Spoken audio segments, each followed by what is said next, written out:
하나님 말씀은 마태복음 27장 39절로 49절 말씀입니다. 지나가는 자들은 자기 머리를 흔들며 예수를 모욕하여 이르되 성전을 헐고 사흘에 짓는 자여 내가 만일 하나님의 아들이어든 자기를 구원하고 십자가에서 내려오라 하며 그와 같이 대제사장들도 서기관들과 장로들과 함께 희롱하여 이르되 그가 남은 구원하였으되 자기는 구원할 수 없도다. 그가 이스라엘의 왕이로다. 지금 십자가에서 내려올지어다. 그리하면 우리가 믿겠노라. 그가 하나님을 신뢰하니 하나님이 원하시면 이제 그를 구원하실지라. 그의 말이 나는 하나님의 아들이라 하였도다 하며 함께 십자가에 못 박힌 강도들도 이와 같이 욕하더라. 제6시로부터 온 땅에 어둠이 임하여 제9시까지 계속되더니 제9시쯤에 예수께서 크게 소리 질러 이르시되 엘리 엘리 라마 사막다니 하시니 이는 곧 나의 하나님 어찌하여 나를 버리셨나이까 하는 뜻이라. 거기 섰던 자 중 어떤 이들이 듣고 이르되 이 사람이 엘리야를 부른다 하고 그 중에 한 사람이 곧 달려가서 해면을 가져다가 신포도주에 적시어 갈대에 꿰어 마시게 하거늘 그 남은 사람들이 이르되 가만두라 엘리야가 와서 그를 구원하나 보자 하더라. 아멘. 예수님께서는 그리스도의 사역을 감당하시기 위해 육신을 입고 이 땅에 오신 하나님의 아들이십니다. 그런데 하나님의 아들이라는 사실에만 집중하다 보니 예수님은 우리와는 전혀 다르다는 생각을 자연스럽게 하게 됩니다. 물론 죄 없으신 분이시기에 우리와는 근본적으로 전혀 다르신 거룩한 분이신 것은 맞습니다. 그러나 한 가지 분명하게 생각해야 할 것은 예수님은 이 땅에 대속주로 오셨다는 것입니다. 우리와 똑같은 성정을 가지고 똑같은 육신의 한계를 입고 오신 것입니다. 대속주로서의 자격은 죄가 없다는 것과 우리 인간과 똑같아야 한다는 두 가지 조건을 만족해야 하기 때문입니다. 그리스도로서의 핵심은 능력이 아니라 대속주로서의 자격 여부였습니다. 예수 그리스도의 부활의 능력은 사람의 몸으로 이 땅에 오신 예수님의 능력이 아니라 성령 하나님의 능력이셨습니다. 이것을 로마서 8장 11절에는 이렇게 증거하고 있습니다. 예수를 죽은 자 가운데서 살리신 이의 영이 너희 안에 거하시면 그리스도 예수를 죽은 자 가운데서 살리신 이가 너희 안에 거하시는 그의 영으로 말미암아 너희 죽을 몸도 살리시리라. 마태복음 27장 40절로 43절을 읽어보겠습니다. 이르되 성전을 헐고 사흘에 짓는 자여 내가 만일 하나님의 아들이어든 자기를 구원하고 십자가에서 내려오라 하며 그와 같이 대제사장들도 서기관들과 장로들과 함께 희롱하여 이르되 그가 남은 구원하였으되 자기는 구원할 수 없도다. 그가 이스라엘의 왕이로다. 지금 십자가에서 내려올지어다. 그리하면 우리가 믿겠노라. 그가 하나님을 신뢰하니 하나님이 원하시면 이제 그를 구원하실지라. 그의 말이 나는 하나님의 아들이라 하였도다 하며 앞서 말씀드린 대로 예수님은 하나님의 아들이시니까 십자가형은 충분히 감당하실 수 있다고 생각을 하면 안 됩니다. 예수님께서 이 땅에 대속주로 오셨다는 것은 인간으로서 모든 육신적 제한을 동일하게 받으시는 모습으로 오신 것이기 때문입니다. 예수님의 십자가는 사람이 매달리게 된다면 겪게 될 그 공포와 고통을 그대로 예수님이 당하신 것입니다. 예수님께서는 공생의 사역을 시작하실 때부터 당신이 감당하셔야 할 대속주로서의 삶의 방향성을 분명하게 보여주셨습니다. 우리가 앞서 예수님의 시험 당하심을 묵상한 적이 있습니다. 마태복음 3장 16절로 17절 말씀에 예수님께서 세례 요한에게 세례를 받으시고 곧 물에서 올라오실새 하늘이 열리고 하나님의 성령이 비둘기같이 내려 자기 위에 임하심을 보시더니 하늘로부터 소리가 있어 말씀하시되 이는 내 사랑하는 아들이요 내 기뻐하는 자라 하시니라는 그 하나님의 말씀이 있은 후 예수님께서는 성령에 이끌려 시험을 받으러 광야로 가셨습니다. 그리고 그곳에서 죽음의 극한에 이르기까지 40일을 밤낮으로 금식하신 후에 줄이셨을 때 사단으로부터 시험을 받기 시작하셨습니다. 이때는 예수님께서 공생애를 시작하시기 바로 직전에 먼저 사단에게 시험을 받으신 것으로서 앞으로 예수님께서 감당하셔야 할 영적 싸움이 어떠할 것인지를 분명하게 알게 하셨습니다. 사단의 시험의 핵심적인 의도를 보면 내가 만일 하나님의 아들이었으니였습니다. 가장 줄이신 상태에 있는 예수님께 돌이 떡덩이가 되도록 창조의 능력을 보여보라는 시험을 통하여 인간이 하나님처럼 되려고 선악과를 따먹었던 아담과 하와의 실패를 반복하게 하려 했습니다.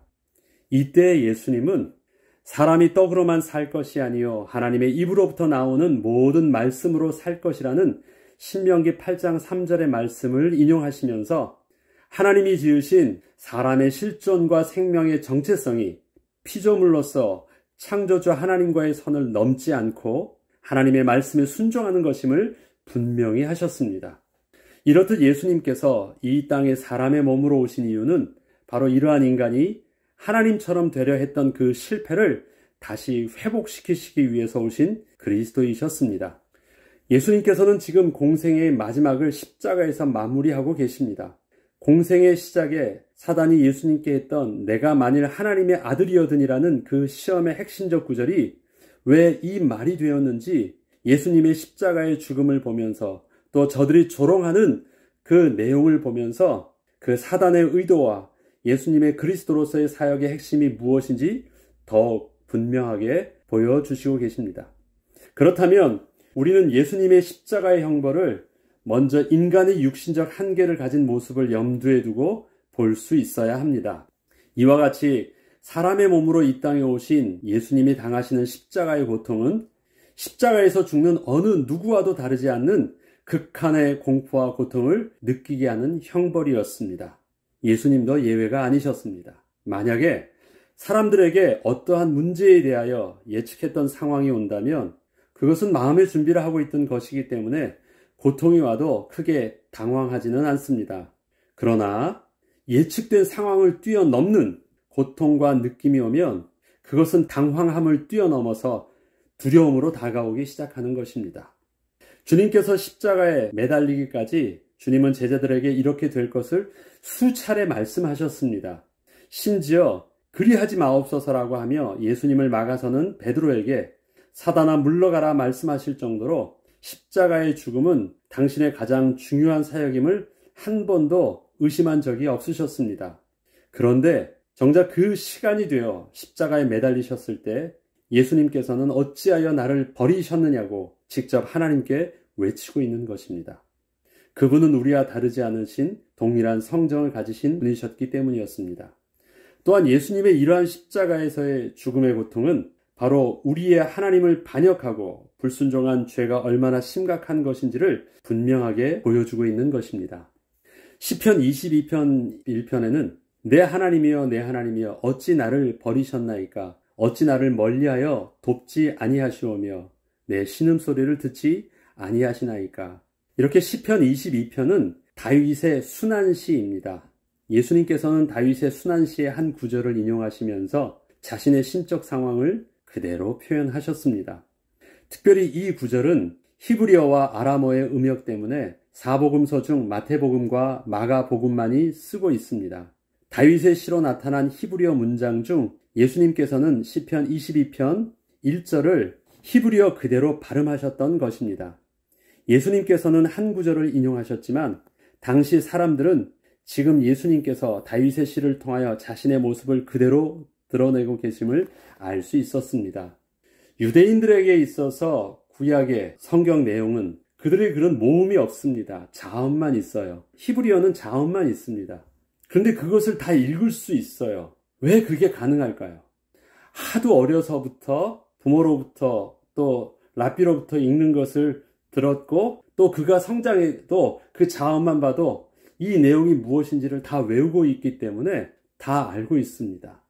그래서 예수님이 한 구절만 척 말하면 거시기 하면 이게 무슨 말 하는 것인지를 알고 어떤 배경을 가지고 그 말을 쓰는지를 저들은 다 알아듣습니다. 그렇기 때문에 이렇게 특별히 그들이 가장 존경하는 다윗의 시를 그 첫 소절만 한마디만 했어도 어떠한 상황 속에서 다윗이 이런 말을 했는지 그리고 예수님께서 왜 이런 말을 또 그렇게 인용해서 쓰셨는지 저들은 알고 있습니다.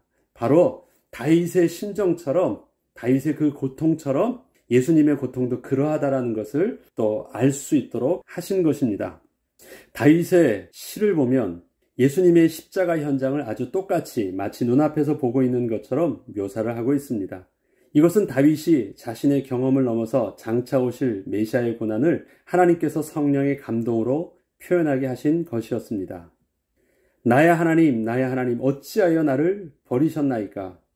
하나님이 예수님을 버리셨다는 이 말을 우리 중 누군가가 한 말이라면 그럴 수 있겠구나 하고 생각이라도 해보겠지만 지금 이 말을 하나님의 아들 되신 예수님께서 하시는 것입니다. 그것도 홀로 작은 소리로 하신 것이 아니고 주위에 있던 모든 사람이 다 알아들을 정도로 큰 소리로 저들이 쉽게 알아들을 수 있는 아람 방언을 섞어서 외치신 것입니다. 저들에게 들으라고 말씀하시는 것입니다. 예수님은 이제껏 하나님께서 한 번도 자기를 떠나셨다고 생각하신 적이 없으셨습니다. 항상 하나님과 친밀감을 느끼시고 경험하는 가운데서 사역을 하셨습니다. 요한복음 16장 32절 말씀에는 보라 너희가 다 각각 제 곳으로 흩어지고 나를 혼자 둘 때가 오나니 벌써 왔도다. 그러나 내가 혼자 있는 것이 아니라 아버지께서 나와 함께 계시느니라 고백하셨었습니다. 이것이 예수님의 하나님과의 친밀감이셨습니다. 하나님은 예수님과 여전히 함께하고 계셨습니다. 그런데 지금 아버지께서 자신을 버리셨다고 느끼고 있는 것입니다. 하나님의 부재를 경험하고 있는 것입니다. 한 번도 경험해 보지 않으셨던 처음 겪는 느낌이셨습니다. 그래서 예수님은 두려운 것이었습니다. 예수님께서는 지금 이렇게 하나님이 자신을 버리신 것 같은 두려움을 경험하고 있는 것입니다. 어떠한 죄를 짓지 않았는데도 그리고 하나님의 인도하심 가운데 온전히 사역을 감당하시다가 지금 그 자리까지 오신 것임에도 불구하고 이런 경험이 찾아온 것입니다. 이것은 성부 하나님이 성자 예수님을 버리신 것이 아니라 하나님을 대적한 죄의 형벌을 대속하기 위하여 참고 기다리시는 하나님의 침묵 속에서 일어나고 있던 순간이었습니다. 43절을 보면 그가 하나님을 신뢰하니 하나님이 원하시면 이제 그를 구원하실지라 그의 말이 나는 하나님의 아들이라 하였도다. 이 내용도 보면 사단이 예수님을 시험했던 그 내용처럼 그 배경을 깔고 있습니다. 우리는 우리의 삶 속에서 경험하게 되는 낙심에 대하여 깊이 생각을 해보아야 합니다. 우리에게는 우리의 죄와 상관없이 어느 날 갑작스럽게 느껴지는 하나님이 안 계신 것 같은 느낌이 내게 갑자기 몰려올 때 우리는 어떻게 할 수 있을까요? 하나님의 은혜가 늘 체험되어진다면 힘든 일이 있어도 하나님의 임재 안에서 능히 이겨나갈 수 있음을 고백할 수 있지만 마치 돛을 단 배가 망망대해에서 바람 없는 상황에 놓이게 되는 것 같은 일이 발생하면 어찌해야 될까요? 그러나 이것은 느낌이 그런 것이지 사실이 변한 것은 없음을 잊어서는 안 됩니다. 이때는 자신의 느낌이 주는 감정을 내려놓고 하나님의 말씀이 주시는 믿음 속에서 전인격적인 의지로 하나님을 붙잡는 것입니다. 그리 아니하실지라도의 고백을 하며 내가 그분의 말씀을 의지로 붙잡는 것입니다. 예수님의 하나님께 이렇게 외쳤던 절규는 예수님의 어떤 잘못이 있는 것도 하나님의 어떤 실수도 있는 것도 어떤 문제가 있어서 발생된 것이 아니었습니다. 그것은 하나님께서 이미 구약에서도 약속하셨고 하나님의 섭리 가운데 치밀하게 계획하시면서 하나님께서 진행하셨던 가운데 예언의 성취의 마지막까지 오시는 하나님의 완벽하신 시간표이셨습니다. 우리의 삶도 마찬가지입니다. 우리는 본능적으로 어떤 문제가 생기면 아이고 내가 무엇을 잘못했지? 어디서 문제가 있지? 하나님이 왜 그러시지? 뭔가를 우리는 두려워하고 원인을 찾으려고 하고 뭔가 잘못된 것 같은 느낌을 갖게 됩니다. 그러나 우리의 인생에 잘못이 있어서 또 삶의 고립감을 느끼는 하나님의 안 계신 것 같은 느낌을 꼭 갖는 것은 아닙니다. 우리의 잘못과 상관없이 심지어 우리가 하나님 앞에서 그렇게 온전하고 또 하나님 앞에서 주의 말씀 속에 주의 인도하심을 받다가도 우리는 때로는 우리의 신앙의 낙심함을 경험하게 되고 또 우리의 신앙의 또 마음의 아픔과 하나님의 침묵을 경험할 수도 있습니다.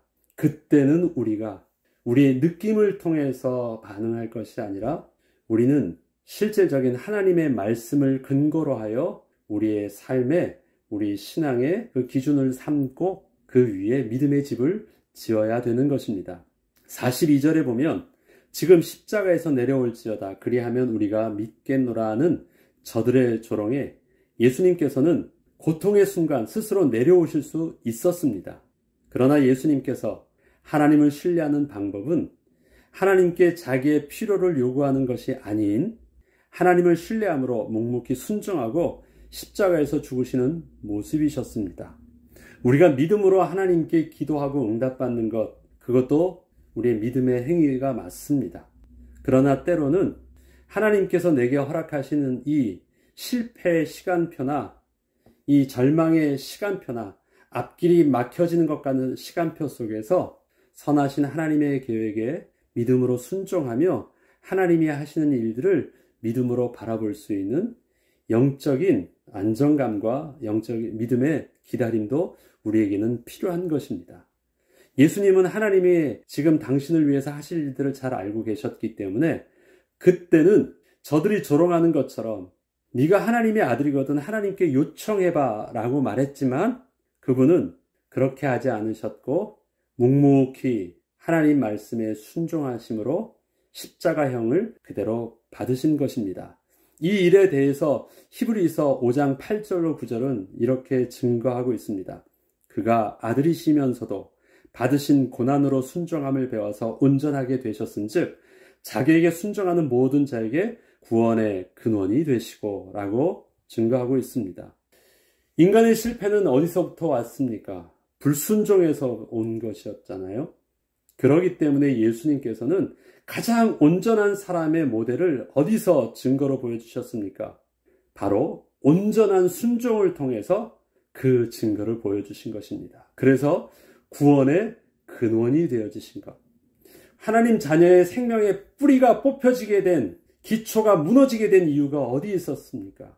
그것이 불순종으로 온 것이라면 예수 그리스도께서는 순종을 통해서 바로 회복할 수 있는 그 구원의 근원으로 삼아주셨다라는 것입니다.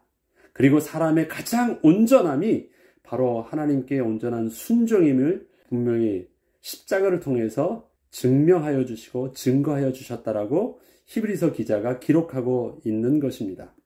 그리고 예수를 죽은 자 가운데서 살리신 이의 영이 너희 가운데 거하시면 그리스도 예수를 죽은 자 가운데서 살리신 이가 너희 안에 거하시면 그의 영으로 말미암아 너희 죽을 몸도 살리시리라 하셨습니다. 예수님은 하나님의 말씀에 순종해서 그대로 육신의 몸은 죽으셨습니다. 그러나 하나님은 예수를 죽은 자 가운데서 하나님의 영 성령으로 다시 살리셨습니다. 그리고 우리에게 동일한 하나님의 언약을 붙잡고 순종하는 우리를 통해서도 잠자는 자들의 첫 열매가 되게 하셔서 우리도 하나님 앞에 나아갈 때 부활한 몸으로 하나님께 나아갈 수 있는 부활의 소망을 가진 그리스도인이 되게 하신 것입니다. 우리 인생에 한 번도 경험해 보지 않은 이러한 낙심의 순간이 올 때 또한 주님께서 나를 붙드셨던 손을 놓는 것 같은 순간이 올 때 우리도 주님께서 은혜로 주신 믿음의 손을 뻗어 하나님의 말씀을 붙잡아야 하겠습니다. 믿음을 이렇게 표현합니다. 하나님께서 우리에게 주신 은혜의 손, 믿음의 손이라고 표현합니다. 나는 손이 있어서 내가 받는 것이 아닙니다. 구원은 내 손으로 내가 붙잡는 것이 아닙니다. 하나님께서 내게 믿음의 손을 주신 것이에요. 그래서 그 믿음의 손을 가지고 하나님이 주시는 그 은혜를, 그 십자가를 내가 붙들 수 있게 된 것입니다. 얼핏 보면 내가 붙든 것처럼 보이지만 하나님께서 내게 창조해 주신 믿음의 손을 가지고 내가 은혜로 붙잡게 된 것입니다. 그러기에 우리의 오늘의 삶도 때로는 낙심하게 되고 때로는 하나님이 안 계신 것처럼 보이는 하나님의 침묵 속에 있다 할지라도 우리는 삶의 형편을 보면서 우리는 판단하기 전에 하나님의 약속을 붙잡고 우리와 함께 하시는 성령 하나님의 인도하심을 따라 믿음의 발걸음을 오늘도 묵묵히 걸어나갈 수 있어야 되겠습니다. 갈라디아서 6장 9절에는 우리가 선을 행하되 낙심하지 말지니 포기하지 아니하며 때가 이름에 거두리라 말씀하십니다.